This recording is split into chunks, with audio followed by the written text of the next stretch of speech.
Hello dear students, एक बार फिर से हार्दिक स्वागत है आपका आपके अपने YouTube channel Target Maths Reasoning AB Basics पर। दोस्तों, उम्मीद है आप सब ठीक होंगे, स्वस्थ होंगे। दोस्तों, हम फोर्थ चैप्टर पढ़ रहे थे जिसका फर्स्ट पार्ट हमने कर लिया था। अब हम सेकंड पार्ट करेंगे। फर्स्ट पार्ट में दोस्तों हमने मेटल्स के बारे में पढ़ा था कि मेटल्स क्या होते हैं, मेटल की फिजिकल प्रॉपर्टीज़, मेटल की केमिकल प्रॉपर्टीज़, मेटल के यूज़ और रिएक्टिविटी सीरीज ऑफ मेटल हमने फर्स्ट पार्ट में पढ़ लिया था। अब दोस्तों ये सेकंड पार्ट है जिसमें हम नॉन मेटल्स के बारे में पढ़ेंगे। इसमें हम नॉन मेटल्स के बारे में पढ़ेंगे कि नॉन मेटल्स क्या होता है, नॉन मेटल की फिजिकल प्रॉपर्टीज़, नॉन मेटल की केमिकल प्रॉपर्टीज़, नॉन मेटल के use, difference between metals and non metals, और एक टॉपिक है corrosion and prevention of corrosion. तो ये जितने भी टॉपिक है दोस्तों हम इस वीडियो में कवर करने वाले हैं। तो ये दोस्तों सेकंड पार्ट है। फर्स्ट और सेकंड पार्ट मिला के दोनों चैप्टर आपका कंप्लीट हो जाएगा। तो इसको बिल्कुल ध्यान से समझने की कोशिश करना दोस्तों, और वीडियो को बिल्कुल लास्ट तक देखना ताकि आपको अच्छे से समझ में आए। मैं भी दोस्तों पूरी कोशिश करूंगा आपको अच्छे से समझाने की। तो चलिए शुरू करते हैं। सबसे पहले पढ़ते हैं कि नॉन मेटल्स यानी अधातु क्या होती है। Elements that do not conduct heat and electricity are called non metals, और non metals are those elements which tend to form an ion by accepting electrons. Non-metals are electronegative. Non-metals are not malleable and ductile but are brittle. यानी दोस्तों non metals किसे कहते हैं? वे element जो क्या नहीं करते, do not conduct heat and electricity, जो कि हीट को भी और इलेक्ट्रिसिटी को भी कंडक्ट नहीं करते, यानी ऊष्मा और विद्युत का चालन नहीं करते। इनको हम poor conductor of heat and electricity कह सकते हैं। यानी ऊष्मा और विद्युत के क्या होते हैं? कुचालक होते हैं। जैसे मेटल्स क्या होते हैं दोस्तों? हीट और इलेक्ट्रिसिटी के गुड कंडक्टर्स होते थे, लेकिन non metals poor conductor of heat and electricity होते हैं। दूसरा हम क्या कह सकते हैं दोस्तों कि नॉन मेटल्स वो एलिमेंट्स होते हैं जो कि एनायन बनाते हैं इलेक्ट्रॉन को एक्सेप्ट करके, यानी इलेक्ट्रॉन को ग्रहण करके ऋणायन बनाने की इनकी प्रवृत्ति होती है, इनका नेचर होता है। दोस्तों मेटल क्या करते थे? इलेक्ट्रॉन को त्यागते थे। जैसे कोई भी मेटल है दोस्तों, वो इलेक्ट्रॉन को क्या करता था? त्यागता था और पॉजिटिव आयंस बनाता था। कैसे आयंस बनाता था दोस्तों? पॉजिटिव आयंस बनाता था। लेकिन जो नॉन मेटल्स होते हैं दोस्तों, वो क्या करते हैं? इलेक्ट्रॉन को मतलब ग्रहण करते हैं, इलेक्ट्रॉन को प्राप्त करते हैं। तो जो नॉन मेटल्स होंगे दोस्तों, वो इलेक्ट्रॉन को क्या करेंगे? प्राप्त करेंगे। और कैसा आयन बनाएंगे? नेगेटिव आयन बनाएंगे। और नेगेटिव आयन को क्या कहते हैं दोस्तों? एनायन कहते हैं। और पॉजिटिव को क्या कहते हैं? कैटायन। तो जो नॉन मेटल्स हैं दोस्तों, वो कैसे आयन बनाते हैं? नेगेटिव।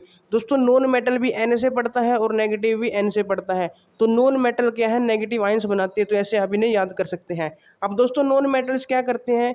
इलेक्ट्रॉन को एक्सेप्ट करके एनायन बनाते हैं, नेगेटिव आयन बनाते हैं। तो इसलिए जो नॉन मेटल्स होते हैं दोस्तों, वो क्या होते हैं? इलेक्ट्रोनेगेटिव होते हैं। तो इन इसके बारे में था दोस्तों। और जो इसकी फिजिकल प्रॉपर्टी है दोस्तों कि नॉन मेटल्स क्या ना तो मेलिएबल होते हैं और ना ही डक्टाइल होते हैं। मेटल्स डक्टाइल भी होते थे दोस्तों और मेलिएबल भी होते थे। मेलिएबल का मतलब है दोस्तों कि जो मेटल्स हैं उनको पीट के, हथौड़े से पीट के चादरों में उनको परिवर्तित किया जा सकता था। और डक्टाइल का मतलब है उन्हें खींचकर तारें बनाई जा सकती थी। लेकिन नॉन मेटल के केस में दोस्तों ऐसा नहीं है। नॉन मेटल्स को पीट के ना तो इसकी चादरें बनाई जा सकती है और ना ही खींच के इनकी तारें बनाई जा सकती है, क्योंकि दोस्तों ये क्या होते हैं? ब्रिटल होते हैं। ब्रिटल का मतलब होता है भंगुर, यानी जब इन्हें पीटते हैं तो ये टूट जाते हैं। जैसे कोयला होता है दोस्तों, जब हम उसे पीटेंगे तो वो टूट जाएगा। तो ये ब्रिटल होते हैं। ब्रिटल का मतलब यही है दोस्तों कि इन्हें पीटने पर ये टूट जाते हैं। तो ये नॉन मेटल्स के बारे में था। अब दोस्तों नॉन मेटल्स के बारे में हम और भी अच्छे तरीके से जान सकते हैं इनकी प्रॉपर्टीज़ पढ़ के, लेकिन उससे पहले कुछ एग्जांपल्स देख लेते हैं। जैसे carbon, nitrogen, sulphur, iodine, oxygen, ये सभी क्या है दोस्तों? नॉन मेटल्स के एग्जाम्पल हैं। और दोस्तों डायमंड एंड ग्रेफाइट, जो डायमंड एंड ग्रेफाइट है, ये कार्बन के एलोट्रोप्स होते हैं। कार्बन के दो अपरूप हैं, हीरा और ग्रेफाइट। ये भी क्या है दोस्तों? नॉन मेटल्स ही होती हैं, अधातुएं ही होती हैं। और दोस्तों इनकी स्टेट के बारे में अगर बात करें तो जो नॉन मेटल्स हैं वो दोस्तों तीनों स्टेट्स में पाए जाते हैं, यानी तीनों अवस्थाओं में पाए जाते हैं। सॉलिड, लिक्विड, गैस, यानी कि आयोड उसमें ठोस में भी, द्रव में भी और गैस में भी, तीनों अवस्थाओं में अधातुएं पाई जाती हैं, चाहे वो सॉलिड हो, लिक्विड हो, गैस हो। अब ज़्यादातर तो दोस्तों सॉलिड होती हैं और गैस होती हैं, लेकिन लिक्विड फॉर्म में सिर्फ एक ही अधातु पाई जाती है। एक ही नॉन मेटल है जो लिक्विड फॉर्म में होता है, वो क्या है दोस्तों? ब्रोमीन। ब्रोमीन है दोस्तों वो अकेला एक ऐसा नॉन मेटल है, अकेली एक ऐसी अधातु है जो कि रूम टेम्परेचर पर यानी कमरे के ताप पर या सामान्य ताप पर नॉर्मल टेम्परेचर पर किसमें लिक्विड स्टेट में पाई जाती है, द्रव अवस्था में पाई जाती है। दोस्तों कमेंट करके बताओ कि मेटल कौन सा है जो लिक्विड स्टेट में पाया जाता है रूम टेम्परेचर पर। पिछले जो पार्ट था उसमें आपको बताया था कि कौन सी धातु जो रूम टेम्परेचर पे लिक्विड स्टेट में यानी कि द्रव अवस्था में पाई जाती है, वो आपको कमेंट में जल्दी बताना है। अगर आपने वीडियो देखी है तो जल्दी से कमेंट करके बता दो। अब दोस्तों हम पढ़ेंगे physical properties of non metals. तो फिजिकल प्रॉपर्टी के बारे में पढ़ के हम नॉन मेटल के बारे में और अच्छे से जान पाएंगे। तो सबसे पहली फिजिकल प्रॉपर्टी क्या है दोस्तों, फिजिकल स्टेट यानी कि भौतिक अवस्था। तो जो सबसे कॉमन है, तो भौतिक अवस्था तो आपको पता चल गई दोस्तों। Non metals can be found in all three state, solid, liquid and gas. यानी कि नॉन मेटल्स क्या हो सकते हैं, सॉलिड में भी पाए जाते हैं, गैस में भी पाए जाते हैं और द्रव में भी। ठोस, द्रव और गैस तीनों में पाए जाते हैं, सॉलिड, लिक्विड, गैस, ठोस, द्रव, गैस में। अब दोस्तों अभी अभी आपको बता के हटे हैं कि जो ब्रोमीन है वो क्या है, ओनली लिक्विड नॉन मेटल है। यानी केवल ब्रोमीन ही एक ऐसा नॉन मेटल है जो कि रूम टेम्परेचर पे किस फॉर्म में होता है, लिक्विड फॉर्म में होता है, द्रव अवस्था में पाया जाता है। तो भौतिक अवस्था में यही है दोस्तों, तीनों स्टेट्स में पाए जाते हैं। लिक्विड में कौन सा होता है, ब्रोमीन होता है। दूसरा है दोस्तों लस्टर, लस्टरस यानी कि चमक, आभा। मेटल्स क्या होते हैं दोस्तों, लस्टरस होते हैं, मेटल में चमक होती है। लेकिन जो नॉन मेटल्स होते हैं दोस्तों उनमें चमक नहीं होती, वो नॉन लस्टरस होते हैं। इनका सरफेस कैसा होता है दोस्तों, डल सरफेस होता है, यानी इनमें कोई चमक नहीं होती, रूखा सा सरफेस होता है। जैसे सल्फर हो गया, फोस्फोरस हो गया, ये दोनों नॉन मेटल है और इनमें कोई भी लस्टर नहीं है, कोई भी इनमें चमक नहीं होती। लेकिन दोस्तों एक तो आयोडीन और एक ग्रेफाइट, ये दो ऐसे नॉन मेटल्स हैं। आयोडीन तो दोस्तों नॉन मेटल है, लेकिन ग्रेफाइट नॉन मेटल है लेकिन ये कार्बन का क्या है दोस्तों, एलोट्रोप है। ग्रेफाइट भी किसका एलोट्रोप माना जाता है, कार्बन का। तो आयोडीन और ग्रेफाइट ये दो ऐसे नॉन मेटल्स हैं जिनमें चमक होती है, ग्रेफाइट में भी और आयोडीन में भी। बाकी जितने भी दोस्तों नॉन मेटल हैं वो क्या है, नॉन लस्टरस होते हैं, उनमें कोई चमक नहीं होती, कोई आभा, कोई लस्टर नहीं होता। तो ये आपको याद रखना है। थर्ड प्रॉपर्टी है दोस्तों ब्रिटलनेस, जिसे हम क्या कहते हैं, भंगुरता। तो इसके बारे में भी वैसे हमने बात कर ली है। दोस्तों जो नॉन मेटल्स होते हैं do not turn into sheets when they are beaten because they are brittle in nature. यानी जब नॉन मेटल्स को पीटा जाता है तो वे चादर में परिवर्तित नहीं होते, उनकी चादरें नहीं बनती, जैसा कि मेटल्स में होता था। जब मेटल्स को पीटते थे हथौड़े से तो मेटल्स क्या होते थे दोस्तों, वो उनकी चादरें बन जाती थी, वो टूटते नहीं थे। लेकिन नॉन मेटल्स क्या होते हैं, ब्रिटल होते हैं, भंगुर होते हैं। अगर हम इन्हें हथौड़े से पीटेंगे तो ये छोटे छोटे टुकड़ों में टूट जाते हैं, इनके स्मॉल पीसेस हो जाते हैं। तो भंगुरता इसे ही कहते हैं, ब्रिटलनेस, कि अगर किसी को नॉन मेटल को अगर हथौड़े से पीटा जाता है तो वो चादरों में परिवर्तित ना होकर उसके छोटे छोटे टुकड़े हो जाते हैं। तो इसी प्रॉपर्टी को हम क्या कहते हैं, ब्रिटलनेस यानी भंगुरता। तो उम्मीद है दोस्तों ये आपको समझ में आ गई होगी। नेक्स्ट प्रॉपर्टी है दोस्तों अतन्यता यानी नॉन डक्टिलिटी। दोस्तों जो मेटल्स होते हैं वो डक्टाइल होते हैं। डक्टाइल का मतलब उन्हें हम खींच के तारों, उनकी तारें बनाई जा सकती है। जैसे कॉपर हो गया, एल्यूमिनियम हो गया, इनका यूज़ किया जाता है जो बिजली की फिटिंग्स की तारें होती है उसमें। ये क्या है, मेटल्स हैं। मेटल्स को हम क्या कर सकते हैं, खींच के तारे बना सकते हैं। लेकिन नॉन मेटल्स की दोस्तों तारें नहीं बनाई जा सकती, इसलिए ये क्या होते हैं, नॉन डक्टाइल होते हैं, यानी इनकी तारें नहीं बनाई जा सकती, तो ये नॉन डक्टाइल होते हैं। ऐसे ही दोस्तों उससे जो नेक्स्ट प्रॉपर्टी है वो है विद्युत एवं उसमें अचालकता यानी thermal and electrical non conductivity. जो नॉन मेटल्स हैं दोस्तों वो नॉन कंडक्टिव होते हैं, यानी poor conductor of heat and electricity होते हैं। जबकि मेटल्स क्या होते हैं दोस्तों, good conductor of heat and electricity होते हैं। अब दोस्तों good conductor of heat electricity का मतलब ये है कि जो मेटल्स हैं वो इलेक्ट्रिक करंट को, इलेक्ट्रिसिटी को भी कंडक्ट करते हैं और उसमें जो ऊष्मा होती है, हीट है, उसको भी वो कंडक्ट करते हैं। अगर हम किसी मेटल की रोड को, ये आपको पिछली वीडियो में भी बताया था, यहाँ से इसको हीट देंगे यानी गर्म करेंगे तो धीरे धीरे ये पूरी जो रोड है वो गर्म हो जाएगी। यानी कि इसका मतलब होता है कि ये क्या है, थर्मल कंडक्टिव हैं, जो कौन मेटल। लेकिन नॉन मेटल दोस्तों थर्मल कंडक्टिव नहीं होते और ना ही इलेक्ट्रिकल कंडक्टिव होते हैं, ये पूरा conductor of heat and electricity होते हैं। उसके बाद है दोस्तों कठोरता। दोस्तों जो नॉन मेटल्स होते हैं वो क्या होते हैं, जितने भी सॉलिड हैं वो तो जैसे सल्फर हो गया, फॉस्फोरस हो गया, वो क्या होते हैं, हार्ड नहीं होते बल्कि क्या होते हैं, सॉफ्ट होते हैं। जितने भी नॉन मेटल हैं चाहे वो सॉलिड हो, उनमें से ज़्यादातर क्या है दोस्तों, सॉफ्ट होते हैं, यानी बिल्कुल ही मुलायम होते हैं, मृदु होते हैं, मृदु भी कहते हैं इनको, मुलायम को, तो वे बिल्कुल सॉफ्ट होते हैं। लेकिन जो डायमंड है दोस्तों, ये कार्बन का क्या है, एलोट्रोप है, पहले भी बताया है। तो जो डायमंड है ये सबसे हार्डेस्ट मटेरियल होता है।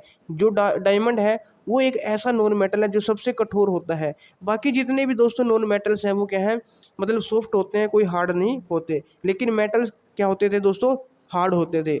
उसके बाद है दोस्तों मेल्टिंग एंड बॉइलिंग पॉइंट, यानी गलनांक और क्वथनांक। दोस्तों हमने मेटल्स के बारे में पढ़ा था। मेटल्स का जो बॉइलिंग पॉइंट हो और ये क्या कहते हैं इसको, मेल्टिंग पॉइंट, दोनों हाई होते हैं, बॉइलिंग पॉइंट भी और मेल्टिंग पॉइंट भी। लेकिन दोस्तों नॉन मेटल्स का जो बॉइलिंग और मेल्टिंग पॉइंट है वो कैसा होता है, लो होता है, यानी कि बहुत ही इनका निम्न गलनांक और निम्न क्या होता है, क्वथनांक होता है। लेकिन दोस्तों इनको अगर आपस में हम कंपेयर करें, यानी जितने भी नॉन मेटल्स हैं उनमें अगर आपस में देखें तो ये तीन जो एलिमेंट हैं, बोरोन, सिलिकॉन और कार्बन, बोरोन, सिलिकॉन और कार्बन, इनका जो मेल्टिंग और बॉइलिंग पॉइंट है बाकी नॉन मेटल्स के कंपैरिजन में थोड़ा हाई होता है। यानी ओवरऑल तो जितने भी नॉन मेटल हैं उनका अगर मेटल के साथ कंपेयर करें तो नॉन मेटल का जो बॉइलिंग और मेल्टिंग पॉइंट है, गलनांक और क्वथनांक है, वो कम होता है, लो होता है, निम्न होता है। लेकिन नॉन मेटल्स के अंदर ही जितने भी नॉन मेटल्स हैं उनको अगर आपस में कंपेयर किया जाए तो बोरोन, सिलिकॉन और कार्बन, ये तीन नॉन मेटल हैं जिनका मेल्टिंग बॉइलिंग पॉइंट बाकी जितने भी नॉन मेटल्स हैं उनके कंपैरिजन में क्या है दोस्तों, हाई होता है, उच्च होता है। तो अगर ऑप्शन में दोस्तों अगर क्वेश्चन आए आपके पास कि इन निम्न में से किस नॉन मेटल का बॉइलिंग पॉइंट और मेल्टिंग पॉइंट हाई है, तो बोरोन, सिलिकॉन, कार्बन आपको याद कर लेना है। इनमें से ऑप्शन में जो भी हुआ वो आपका राइट आंसर हो जाएगा। उसके बाद दोस्तों हम पढ़ेंगे chemical properties of non metals, यानी अधातुओं के रासायनिक गुण। फिजिकल प्रॉपर्टीज तो दोस्तों पढ़ लिया हमने, अब हम पढ़ेंगे केमिकल प्रॉपर्टीज। तो ये भी बहुत ही इंपॉर्टेंट है, इनसे भी क्वेश्चन बनने की संभावना रहती है, तो इन्हें बहुत ही अच्छे से समझना। दोस्तों अब केमिकल प्रॉपर्टीज है नॉन मेटल्स की, वो किसके कारण होती है, उनके नेगेटिव नेचर के कारण होती है। जैसा कि हमने अभी पढ़ा था शुरू में कि नॉन मेटल्स क्या करते हैं, इलेक्ट्रॉन को उनको ग्रहण करने की, एक्सेप्ट करने की उनका नेचर होता है ना, वो क्या करते हैं, इलेक्ट्रॉन को एक्सेप्ट करते हैं, ग्रहण करते हैं, जिसके कारण वो क्या होते हैं, इलेक्ट्रोनेगेटिव होते हैं, यानी उनका नेचर कैसा होता है, नेगेटिव होता है। दोस्तों जो नॉन मेटल्स होते हैं वो क्या करते हैं, इलेक्ट्रॉन को ग्रहण करके, यानी इलेक्ट्रॉन को एक्सेप्ट करके जो नोबल गैस कन्फिग्रेशन होती है, इलेक्ट्रॉनिक कन्फिग्रेशन होती है, उसे अचीव करने की कोशिश करते हैं। जो अक्रिय गैस के समान इलेक्ट्रॉनिक विन्यास को कंप्लीट करने की, उसे प्राप्त करने की कोशिश करते हैं। जैसे कोई मेटल है दोस्तों जिसका एटॉमिक नंबर 6 है तो उसे हम 2,4 लिखेंगे, क्योंकि फर्स्ट सेल में 2 फिर 8 आ सकते हैं। अब 8 में से दोस्तों इसके पास 4 तो है, अब इसे 8 कंप्लीट करने हैं नोबल गैस कन्फिग्रेशन फुलफिल करने के लिए, तो इसको 4 इलेक्ट्रॉन और चाहिए। तो जो ये क्या करेगा दोस्तों, 4 इलेक्ट्रॉन लेगा, एक्सेप्ट करेगा, ताकि इसकी कन्फिग्रेशन कैसी बन जाए, नोबल गैस कन्फिग्रेशन बन जाए, अक्रिय गैस के समान इसकी कन्फिग्रेशन हो जाए, यानी इलेक्ट्रॉनिक विन्यास हो जाए। तो केमिकल प्रॉपर्टीज़ क्यों होती है, इनकी एक प्रॉपर्टी है इलेक्ट्रॉन को लेने की, इलेक्ट्रॉन को एक्सेप्ट करने की, इनके नेगेटिव नेचर के कारण ही इनकी केमिकल प्रॉपर्टीज होती हैं। तो दोस्तों सबसे पहली केमिकल प्रॉपर्टी है रिएक्शन विद ऑक्सीजन, यानी ऑक्सीजन के साथ अभिक्रिया या क्रिया। दोस्तों जो नॉन मेटल्स होते हैं react with oxygen to form non metal oxide which are acidic in nature, the acidic non metal oxide turn blue litmus to red. दोस्तों जो नॉन मेटल्स होते हैं, अधातुएं होती हैं, वो ऑक्सीजन से क्रिया करके क्या बनाती हैं, नॉन मेटल ऑक्साइड बनाती हैं। मेटल जब ऑक्सीजन के साथ क्रिया करते थे तो मेटल ऑक्साइड बनाते थे, नॉन मेटल करेंगे तो नॉन मेटल ऑक्साइड बनेगी। अब दोनों में डिफरेंस क्या है दोस्तों, जब मेटल ऑक्साइड बनती थी, मेटल ऑक्साइड कैसी होती थी, बेसिक होती थी, कैसी होती थी, बेसिक। लेकिन नॉन मेटल ऑक्साइड कैसी होती हैं, एसिडिक होती हैं, यानी अम्लीय होती हैं, या फिर न्यूट्रल भी हो सकती है, उदासीन भी हो सकती हैं। लेकिन जो धातुओं की जो ऑक्साइड्स बनती थी, मेटल की ऑक्साइड बनती थी, वो कैसी होती थी दोस्तों, बेसिक होती थी, क्षारीय होती थी। लेकिन इनकी नॉन मेटल्स की जो ऑक्साइड्स हैं वो कैसी होती है, एसिडिक होती हैं, यानी अम्लीय और उदासीन, उदासीन यानी न्यूट्रल भी हो सकती हैं। अब दोस्तों जैसे कार्बन की ऑक्सीजन के साथ अभिक्रिया होगी तो क्या बनेगा, कार्बन डाइऑक्साइड बनेगा, जिसका नेचर कैसा होता है, एसिडिक होता है। दोस्तों जो नॉन मेटल ऑक्साइड्स हैं जैसे कि वो कैसी होती हैं, एसिडिक होती हैं, तो वो क्या करेंगी, ब्लू लिटमस को रेड में बदल देंगे, नीले को किस में बदलेगी, लाल में। आपको दोस्तों पिछली वीडियो में ट्रिक बताई थी कि एसिड क्या करते हैं, नीले को लाल में, और बेस क्या करते हैं, लाल को नीले में। यानी बेलन और अनिल, आपको 2 ट्रिक्स बताई थी। अनिल ए से एसिड, N से नीला, L से लाल। तो एसिड क्या करेंगे, नीले से लाल में। जैसे देखो ब्लू से रेड कर दिया ना दोस्तों, नीले से लाल कर दिया किसने, एसिडिक ने। और जो बेसिक होते हैं, जिनका नेचर बेसिक होता है, वो क्या करते हैं, लाल को नीले में बदल देते हैं, लाल लिटमस को नीले में बदल देते हैं, यानी कि रेड को ब्लू में कन्वर्ट कर देते हैं, जो बेसिक होते हैं। तो ये आपको याद रखना है, बेलन और अनिल। उसके बाद है दोस्तों जल के साथ अभिक्रिया, यानी रिएक्शन विद वाटर। दोस्तों non metal do not react with water और steam to evolve hydrogen gas. जो नॉन मेटल्स हैं दोस्तों, वो वाटर के साथ रिएक्शन नहीं करते, ज़्यादातर तो करते ही नहीं है, बहुत कम है जो करते होंगे। क्योंकि दोस्तों because non metals can not give electrons to hydrogen in water and therefore hydrogen gas can not be release. क्या होता है दोस्तों, जो नॉन मेटल्स होते हैं वो हाइड्रोजन को इलेक्ट्रॉन्स नहीं देते। अब इनकी तो टेंडेंसी है इलेक्ट्रॉन को लेने की, तो ये हाइड्रोजन को इलेक्ट्रॉन नहीं देंगे, और इलेक्ट्रॉन नहीं देंगे उसमें वाटर में, तो हाइड्रोजन गैस ही रिलीज नहीं होगी। तो इसीलिए जो मतलब नॉन मेटल्स होते हैं वो वाटर के साथ रिएक्शन नहीं करते, रिएक्ट नहीं करते। उसके बाद है दोस्तों तनु अम्लों के साथ अभिक्रिया, यानी एसिड के साथ reaction. Non metals do not react with dilute acids.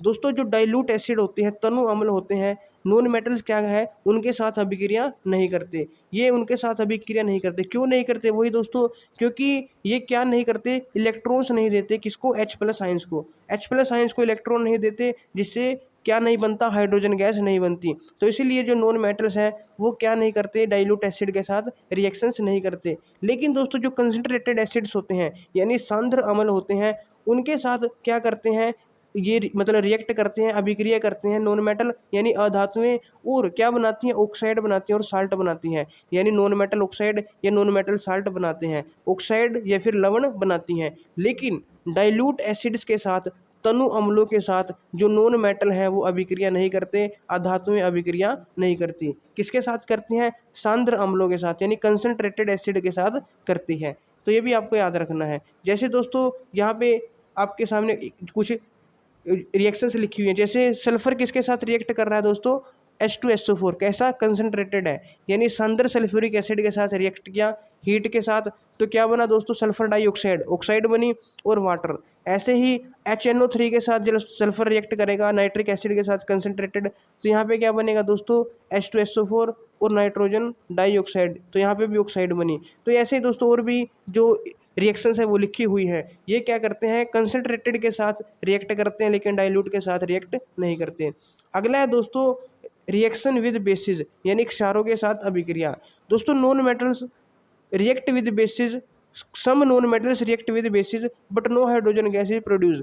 दोस्तों जो ज़्यादातर नॉन मेटल्स हैं वो बेस के साथ रिएक्शन नहीं करते, और जो थोड़े बहुत करते हैं तो उनमें क्या है दोस्तों, नाइट्रोजन गैस इवोल्व नहीं होती, हाइड्रोजन गैस है जो वो प्रोड्यूस नहीं होती। नॉन मेटल्स क्या करते हैं दोस्तों, सभी नॉन मेटल्स तो रिएक्ट नहीं करते बेसिस के साथ, सिर्फ कुछ नॉन मेटल्स हैं जो रिएक्ट करते हैं बेसिस के साथ, और उनमें भी क्या है दोस्तों, कोई भी हाइड्रोजन गैस प्रोड्यूस नहीं होती, यानी हाइड्रोजन गैस उत्पन्न नहीं होती। और जो इनकी रिएक्शंस होती हैं दोस्तों वो बहुत कॉम्प्लेक्स होती हैं, जटिल होती हैं, यानी सिंपल रिएक्शन नहीं होती, बहुत ही कॉम्प्लेक्स रिएक्शंस होती हैं। किसकी, नॉन मेटल्स की, किसके साथ, बेसिस के साथ, यानी अधातुओं की क्षारों के साथ क्या होती है, जटिल अभिक्रियाएं होती है, कॉम्प्लेक्स रिएक्शंस होती है। तो ये था दोस्तों रिएक्शन विद बेसिस। उसके बाद है दोस्तों प्रतिस्थापन अभिक्रिया, यानी डिस्प्लेसमेंट रिएक्शन, विस्थापन अभिक्रिया या सब्स्टिट्यूशन भी कह देते हैं। दोस्तों जैसे मेटल क्या करते थे, डिस्प्लेसमेंट रिएक्शन करते थे, वैसे ही कुछ नॉन मेटल्स भी क्या करते हैं, डिस्प्लेसमेंट रिएक्शन करते हैं। अधातुएं भी क्या करती हैं दोस्तों, धातुओं के समान ही विस्थापन अभिक्रियाएं प्रदर्शित करती हैं, यानी जैसे मेटल्स में डिस्प्लेसमेंट होता था वैसे नॉन मेटल्स में भी होता है। आपके सामने दोस्तों एक जो इक्वेशन है, केमिकल इक्वेशन लिखी हुई कि देखो, क्लोरीन में किसको रिएक्ट करवाया गया, सोडियम ब्रोमाइड के साथ, क्लोरीन प्लस सोडियम ब्रोमाइड करवाया गया, रिएक्शन हुई इनकी, तो क्या बना दोस्तों, सोडियम क्लोराइड बना। यानी इस क्लोरीन ने क्या किया दोस्तों, जो ये Br था यहाँ पे, इस क्लोरीन ने क्या किया, जो Br था इसको डिस्प्लेस कर दिया, सोडियम ब्रोमाइड का सोडियम क्लोराइड बन गया, और जो ये Br था ये डिस्प्लेस हो गया, इससे क्या बनेगी, ब्रोमीन गैस बन गई। तो क्या करते हैं, जो नॉन मेटल्स होते हैं वो भी डिस्प्लेसमेंट रिएक्शन शो करते हैं, इसने क्या किया, क्लोरीन ने ब्रोमाइड को, जो ब्रोमीन था इसमें, सोडियम ब्रोमाइड में, इसमें से ब्रोमीन को डिस्प्लेस कर दिया और खुद क्या बन गया, सोडियम क्लोराइड। तो नॉन मेटल्स भी क्या दिखाते हैं दोस्तों, विस्थापन अभिक्रियाएं प्रदर्शित करते हैं, यानी कि डिस्प्लेसमेंट रिएक्शन शो करते हैं। तो ये था दोस्तों केमिकल और फिजिकल प्रॉपर्टीज। अब हम पढ़ेंगे दोस्तों नॉन मेटल के यूजेज। तो यूजेज ऑफ नॉन मेटल, दोस्तों नॉन मेटल के बहुत ही ज़्यादा यूजेज हैं, जिनमें से हम कुछ यहाँ पे पढ़ने वाले हैं और बहुत ही इंपॉर्टेंट है दोस्तों, आपको अच्छे से समझना है। सबसे पहला दोस्तों नॉन मेटल जैसे क्या है, ऑक्सीजन है। अब ऑक्सीजन का यूज़ दोस्तों आपको पता ही है, कहाँ पे हम करते हैं, सांस लेने के लिए करते हैं। पेड़ पौधे, जो एनिमल्स हो गए, एनिमल्स हैं दोस्तों, वो सांस लेने के लिए किसका यूज़ करते हैं, ऑक्सीजन का यूज़ करते हैं। पेड़ पौधे दोस्तों कार्बन डाइऑक्साइड का यूज़ करते हैं, ऑक्सीजन को वो छोड़ते हैं। तो हम है जो जितने भी जीव जंतु हैं ऑक्सीजन का यूज़ करते हैं सांस लेने के लिए, और ऑक्सीजन के बिना हम जीवित नहीं रह सकते। तो बहुत ही इंपॉर्टेंट है ऑक्सीजन, जो कि एक नॉन मेटल है। और कहाँ यूज़ होता है दोस्तों ऑक्सीजन का, जो दोस्तों हम घरों में, कारखानों में या परिवहन वाहनों में ईंधन जलाते हैं, उसमें भी ऑक्सीजन का यूज़ किया जाता है। अगर ऑक्सीजन नहीं होगी दोस्तों तो हम किसी भी चीज़ को जला नहीं सकते, क्योंकि किसी भी चीज़ को जलाने के लिए ऑक्सीजन की ज़रूरत होती है। जैसे दोस्तों आपने देखा होगा जो फायर एक्सटिंग्विशर होते हैं, जो कि किसी भी मतलब आग को बुझाने का काम करते हैं, तो उनका मेन मकसद क्या होता है, ऑक्सीजन की सप्लाई को रोकना। जैसी ऑक्सीजन की सप्लाई रुकती है तो आग ऑटोमेटिकली बंद हो जाती है। तो जलने के लिए भी दोस्तों ऑक्सीजन की ज़रूरत होती है। तो आपको याद रखना है, सांस लेने के लिए भी और जलाने के लिए भी ऑक्सीजन की ज़रूरत होती है। उसके बाद है दोस्तों नाइट्रोजन, ये भी एक नॉन मेटल है। इसका नाइट्रोजन का यूज़ कहाँ किया जाता है दोस्तों, जो फर्टिलाइजर्स बनाते हैं उनको बनाने में नाइट्रोजन का यूज़ किया जाता है। और फर्टिलाइजर्स, उर्वरक, फर्स्ट चैप्टर में दोस्तों आपने पढ़ा था फर्टिलाइजर्स एंड मैन्योर, खाद एवं उर्वरक। तो फर्टिलाइजर्स बनाने में नाइट्रोजन का यूज़ किया जाता है। फर्टिलाइजर्स का काम क्या होता है दोस्तों, प्लांट की ग्रोथ को एनहेंस करना, यानी जो पौधों की वृद्धि है उसको बढ़ाना, इनका काम होता है फर्टिलाइजर्स का। तो उनको बढ़ाने के लिए जब उर्वरक बनाए जाते हैं उसमें किसका यूज़ किया जाता है, नाइट्रोजन का यूज़ किया जाता है। दूसरा यूज़ क्या है दोस्तों नाइट्रोजन का, भोजन को ताज़ा रखने के लिए खाद्य पैकेजिंग में भी इसका यूज़ किया जाता है। दोस्तों जो आप चिप्स खाते हो, कुरकुरे वगैरह खाते हो, तो आपने देखा होगा उनके जो पैकेट है वो फुले हुए होते हैं, है ना, उसमें गैस भरी होती है। वो गैस कौन सी होती है दोस्तों, नाइट्रोजन गैस होती है। अब नाइट्रोजन गैस को क्यों भरा जाता है, क्योंकि नाइट्रोजन गैस क्या करती है दोस्तों, जो भी चिप्स आप खाते हो, कुरकुरे वगैरह, उसको ताज़ा रखती है, यानी कि उसको बासी नहीं होने देती, उसको ख़राब नहीं होने देती, संक्षारित होने से बचाती है। तो नाइट्रोजन गैस उसमें फिल की जाती है ताकि जो भी चिप्स हैं वो उसमें सही रहें, सुरक्षित रहें और ख़राब ना हो। लेकिन दोस्तों जैसे आप उसको मतलब गैस को निकाल देते हो जब आप खाते हो, और आप थोड़ी देर के लिए उसे रखते हो तो वो सिकुड़ से जाते हैं, और 1-2 दिन तक रखोगे तो बहुत ही उनकी हालत ख़राब हो जाती है। लेकिन जब तक उसमें नाइट्रोजन रहती है तो उनको काफ़ी दिनों तक मतलब ऐसे ही रखा जा सकता है, ताज़ा रहते हैं वो, उनमें कोई भी मतलब ख़राबी नहीं होती, वो ख़राब नहीं होते, क्योंकि नाइट्रोजन उनमें होती है। और नाइट्रोजन क्या काम करती है दोस्तों, उनको ताज़ा रखने का काम करती है। तो नाइट्रोजन गैस का यूज़ फर्टिलाइजर्स बनाने के लिए और जो भोजन है उसको ताज़ा रखने के लिए भी किया जाता है। उसके बाद है दोस्तों क्लोरीन। क्लोरीन का यूज़ कहाँ किया जाता है दोस्तों, क्लोरीन है दोस्तों वाटर प्यूरिफिकेशन के लिए यूज़ की जाती है। जो वाटर को प्यूरिफाई किया जाता है उसमें क्लोरीन का यूज़ किया जाता है। उसके बाद है दोस्तों आयोडीन। आयोडीन दोस्तों अगर आपको कभी चोट लगी हो तो जो घाव होता है, जब आप डॉक्टर के पास जाते हो तो डॉक्टर क्या करता है, एक बैंगनी रंग का एक घोल होता है, तो रुई पे उसको लगा के और आपकी चोट पे लगाता है। तो आपको बहुत ही मतलब थोड़ा क्या कहते हैं, दर्द सा होता है, एक मतलब जलन सी होती है दोस्तों। तो जो वो सॉल्यूशन होता है जो डॉक्टर आपके घावों पर लगाता है एंटीसेप्टिक के रूप में, उसमें क्या होता है दोस्तों, आयोडीन होता है। आयोडीन के यूज़ से ही वो बैंगनी रंग का जो घोल होता है, सॉल्यूशन होता है, वो बनता है। तो आयोडीन का यूज़ कहाँ किया जाता है, घावों पर जो एंटीसेप्टिक है उसके रूप में आयोडीन का यूज़ किया जाता है। उसके बाद है दोस्तों सल्फर फॉस्फोरस। दोस्तों सल्फर और फॉस्फोरस का यूज़ कहाँ पे किया जाता है, जो पटाखे बनाते हैं, आप दिवाली में पटाखे बजाते हो, उनमें किसका यूज़ किया जाता है दोस्तों, सल्फर और फॉस्फोरस का यूज़ किया जाता है। कार्बन दोस्तों, कार्बन का यूज़ दोस्तों आपको पता है, जो कोयला वगैरह है ना, चारकोल है, कोक है, जो ये ईंधन होते हैं, फ्यूल्स होते हैं, इनमें किसका यूज़ किया जाता है, कार्बन का यूज़ किया जाता है, इनमें कार्बन होती है। तो ये दोस्तों नॉन मेटल के कुछ यूजेस थे, और भी बहुत सारे नॉन मेटल है दोस्तों, उनके बहुत सारे यूजेज है नॉन मेटल के। तो अब हम पढ़ेंगे दोस्तों धातुओं एवं अधातुओं में अंतर, यानी मेटल्स और जो नॉन मेटल्स उनमें क्या क्या डिफरेंसेस हैं। तो सबसे पहला डिफरेंस क्या है दोस्तों, metal are solid at room temperature except mercury. Mercury को छोड़कर बाकी जितने भी नॉन मेटल्स हैं वो सॉलिड में होते हैं, लेकिन non metal, solid, liquid, gas तीनों स्टेट में पाए जाते हैं। तीनों स्टेट में पाए जाते हैं, जिसमें से जो लिक्विड होता है वो सिर्फ एक होता है ब्रोमीन, बाकी ज़्यादातर सॉलिड होते हैं और कुछ क्या होते हैं दोस्तों गैस भी होते हैं। जैसे कार्बन हो गया, ये क्या है सॉलिड, ऑक्सीजन, क्लोरीन, फ्लोरीन वगैरह ये क्या है दोस्तों गैसेज होती हैं। तो ज़्यादातर नॉन मेटल्स सॉलिड और गैसेज होती हैं, लिक्विड में सिर्फ ब्रोमीन होता है। और मेटल्स की बात करें तो ये क्या होते हैं दोस्तों सॉलिड होते हैं, लेकिन जो मरकरी है वो रूम टेम्परेचर पर क्या होता है ठोस मतलब द्रव अवस्था में पाया जाता है, यानी कि लिक्विड फॉर्म में पाया जाता है। उसके बाद है दोस्तों जो नॉन मेटल्स है वो क्या होते हैं दोस्तों लश्चरस होते हैं, यानी चमकदार होते हैं।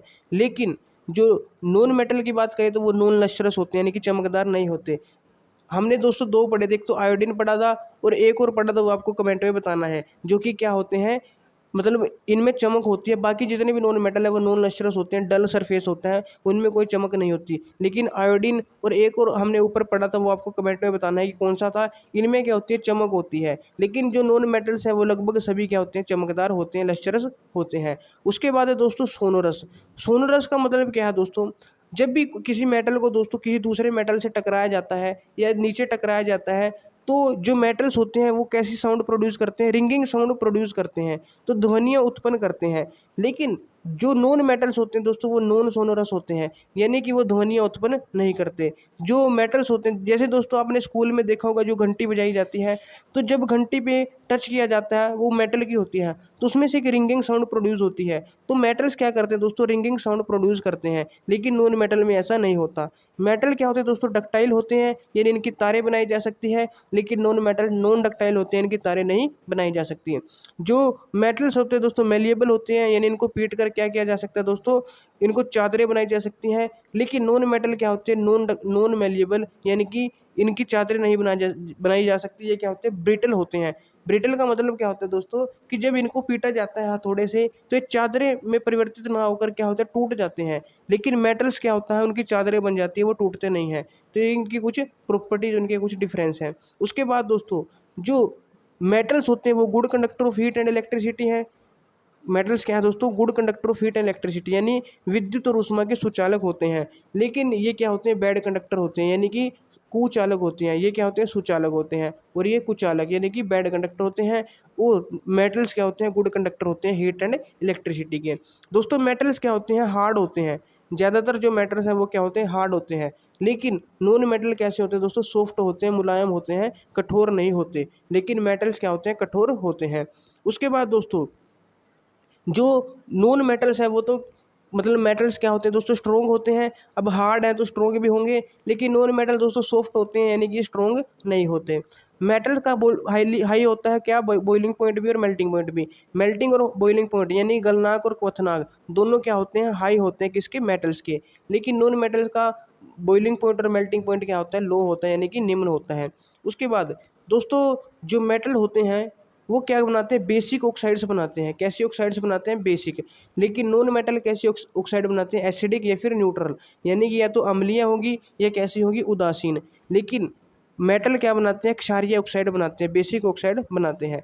तो दोस्तों जब इनकी ऑक्साइड को मेटल की जो ऑक्साइड होती है इनको जब हम वाटर में किसमें वाटर में डिसोल्व करेंगे तो क्या बनेगा बेस बनेगा। बेसिक ऑक्साइड है तो बेस बनेगा। इसमें कैसी होती है ऑक्साइड एसिडिक होती है नेचर में। अब दोस्तों आप बताओ कि जो मेटल की ऑक्साइड है कमेंट करके ज़रूर बताना कि जो मेटल की ऑक्साइड है वो किस कलर के लिटमस को किस कलर में कन्वर्ट करते हैं मेटल की ऑक्साइड। अब ये कैसी होती है दोस्तों बेसिक होती हैं, तो कमेंट करके बताओ कि बेसिक ऑक्साइड किस कलर के लिटमस पेपर को किस कलर में कन्वर्ट कर देते हैं। तो मैं चेक करूँगा दोस्तों आप सबके comment.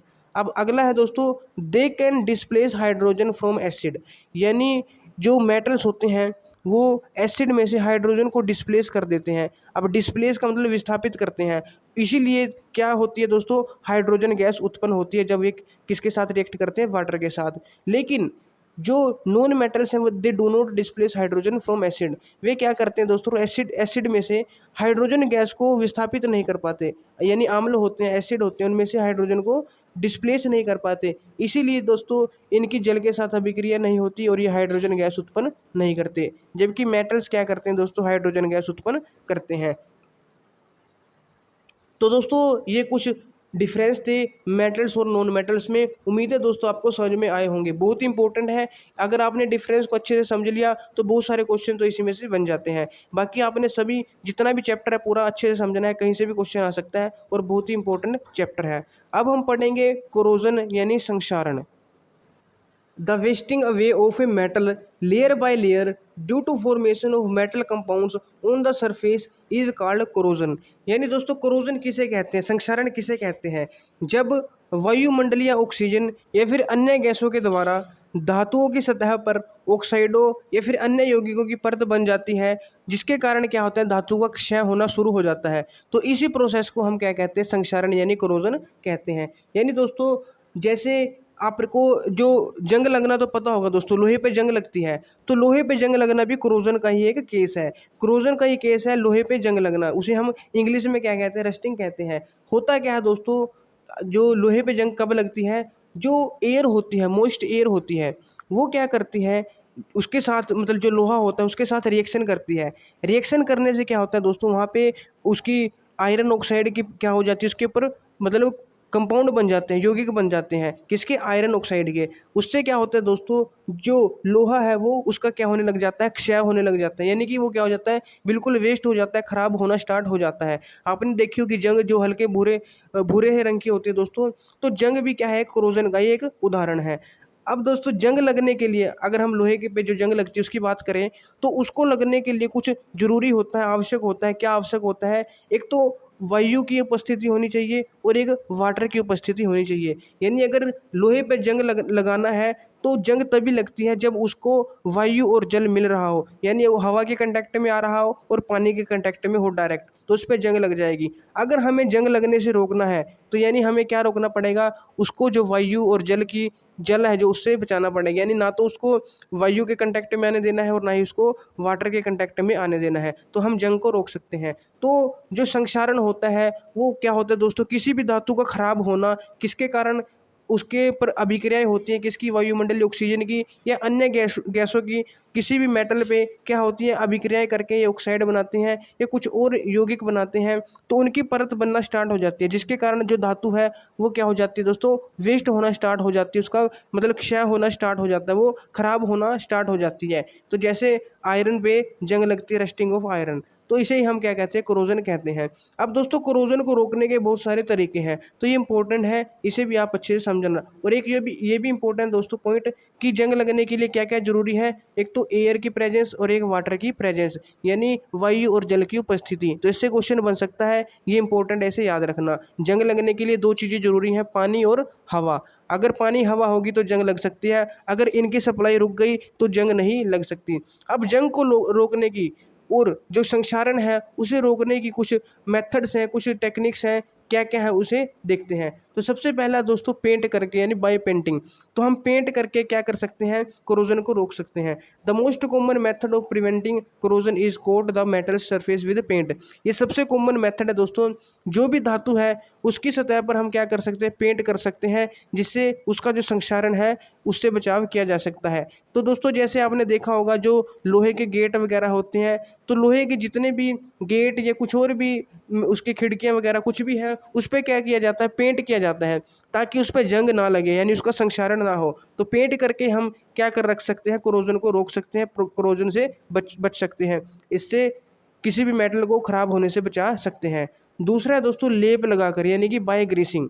A coat of oil और grease also protects metals from corrosion by air and moisture. तो दोस्तों अगर किसी भी मेटल की सरफेस पर, उसकी सतह पर तेल लगाने से भी या फिर लेप लगाने से भी क्या होता है, उसको एयर और मॉइस्चर के कंटेक्ट में आने से रोका जा सकता है, जिससे क्या होगा, कोरोजन को रोका जा सकता है। यानी लेप लगा देंगे हम तेल का या किसी भी चीज़ का लेप लगा देंगे मेटल के सरफेस पे, उसकी सतह पर, तो उससे क्या होगा, एयर और मॉइस्चर के कंटेक्ट में डायरेक्ट वो नहीं आएगा। अगर उसके कंटेक्ट में नहीं आएगा तो उसका कोरोजन नहीं होगा, संक्षारण नहीं होगा, तो उसको संक्षारण से रोका जा सकता है। तो ये है लेप लगाकर, यानी कि बाय ग्रीजिंग।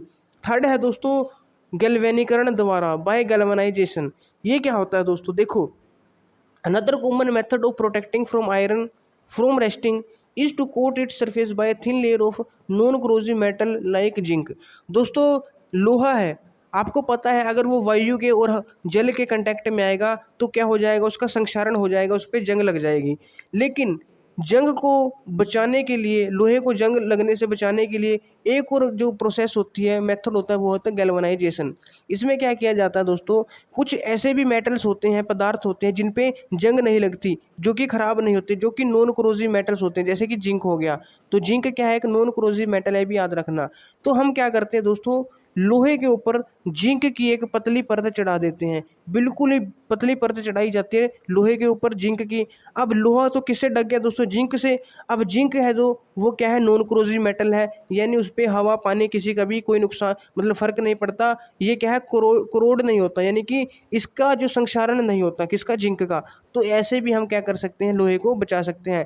तो इसमें पेंट करने की भी जरूरत नहीं है, उसके ऊपर किसी ऐसी मेटल की हम परत चढ़ा देंगे जो कि नॉन कोरोसिव हो, यानी कि जो संक्षारित ना होती हो, जैसे कि जिंक हो गया।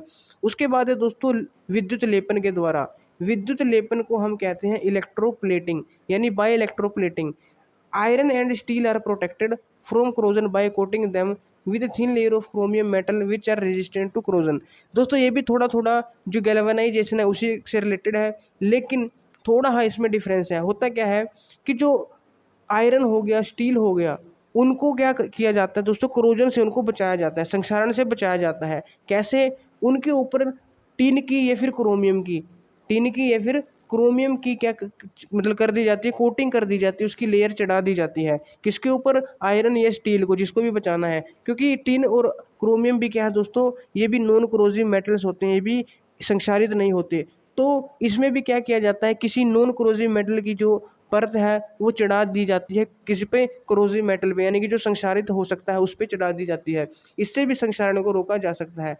दोस्तों जो ये मेथड है इलेक्ट्रोप्लेटिंग, इस प्रोसेस को इलेक्ट्रोप्लेटिंग कहते हैं। क्यों, क्योंकि इसमें क्या होता है दोस्तों, इलेक्ट्रिसिटी का यूज़ किया जाता है इसको, मतलब जो परत है उसको चढ़ाने के लिए, तो इसीलिए इसे इलेक्ट्रोप्लेटिंग कहते हैं। A thin layer of tin deposit on the inner surface of iron containers makes them safe for storing food.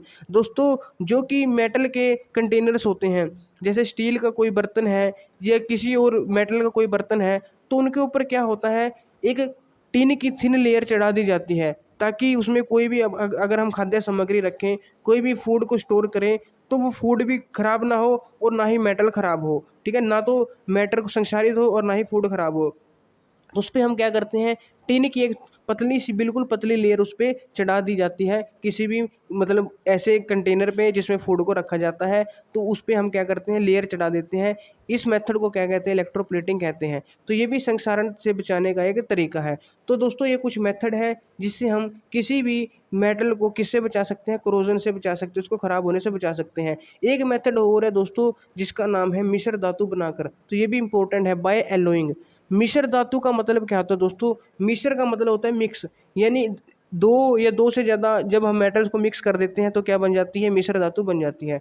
तो देखो दोस्तों, some metals when alloyed with other metals become more resistant to corrosion. यानी दोस्तों कुछ जैसे iron है, लोहा है, अगर वो अकेला है तो उस पर जंग लग जाती है, लेकिन जब आयरन को क्रोमियम और निकल के साथ मतलब मिक्स कर दिया जाता है तो स्टेनलेस स्टील बन जाता है। जब आयरन को किसके साथ मिक्स कर दिया जाता है, निकल और क्रोमियम के साथ मिक्स कर दिया जाता है, तो क्या बन जाता है, एक स्टेनलेस स्टील बन जाता है, जो कि क्या होता है, मतलब इस पे क्या होता है दोस्तों, संक्षारित नहीं होता, खराब नहीं होता है। लेकिन अकेला अगर लोहा होता है वो क्या हो जाता है, खराब हो जाता है, उस पर क्रोजन, उसका क्रोजन हो जाता है, रस्ट लग जाती है। लेकिन जब इसमें निकल और क्रोमियम को मिला देते हैं, एक मिक्स धातु बना देते हैं, मिक्स मेटल है ना, एलोय बना देते हैं, मिश्र धातु बना देते हैं, तो वो कैसी होती है, संक्षारण रोधी बन जाती है, यानी कि नॉन कोरोसिव बन जाती है। उस पर क्या नहीं होता, संक्षारित नहीं होती, वो लोहा है जो उस पर जंग नहीं लगती। तो मिश्र धातु बनाकर भी दोस्तों क्या किया जा सकता है, कोरोजन को रोका जा सकता है, संक्षारण को रोका जा सकता है। अब दोस्तों एक आपके सामने एक टेबल दिखाई दे रहा होगा, यहाँ पे कुछ एलोय के नाम लिखे हैं, तो ये भी आपको याद करने हैं। जैसे ब्रोंज है, ब्रोंज में दोस्तों किस किस मेटल को ऐड किया जाता है, कॉपर और स्ट्रोंशियम को। तो आपको याद रखना है कि क्वेश्चन आ सकता है कि ब्रोंज है जो, जिसको हम कांसा कहते हैं, कांसा, तो इसमें कॉपर और स्ट्रोंशियम इन दो को मिलाया जाता है।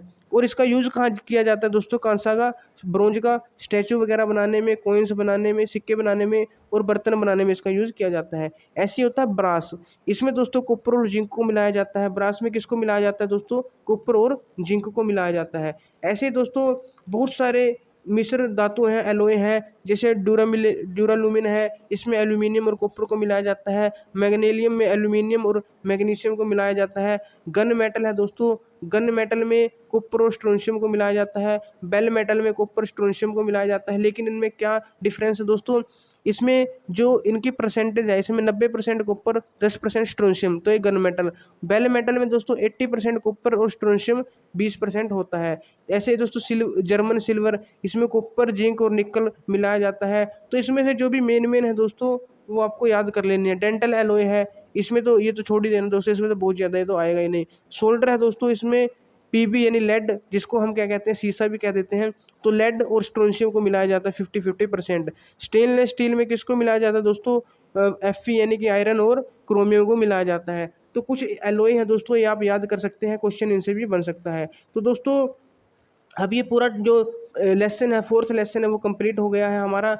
तो उम्मीद है आपको समझ में आया होगा। अगर दोस्तों आपको कोई भी ऐसा टॉपिक जो समझ में ना आया हो तो आप हमें कमेंट करके ज़रूर बताइए। अगर समझ में आया है तो भी कमेंट करके बताइए। और दोस्तों अगर कोई डाउट रहता है तो कमेंट करो, या फिर आप व्हाट्सएप या टेलीग्राम पर हमसे पूछ सकते हैं। और दोस्तों वीडियो से कुछ भी सीखने को मिला हो तो वीडियो को लाइक शेयर करके ज़रूर जाना। और अगर अभी तक आपने चैनल को सब्सक्राइब नहीं किया तो प्लीज़ चैनल को सब्सक्राइब कर दो और बेल आइकन जरूर प्रेस कर देना, ताकि नेक्स्ट क्लास की नोटिफिकेशन आपके पास सबसे पहले पहुंच सके। तो दोस्तों मिलते हैं एक और नई वीडियो में, तब तक के लिए जय हिंद, जय भारत।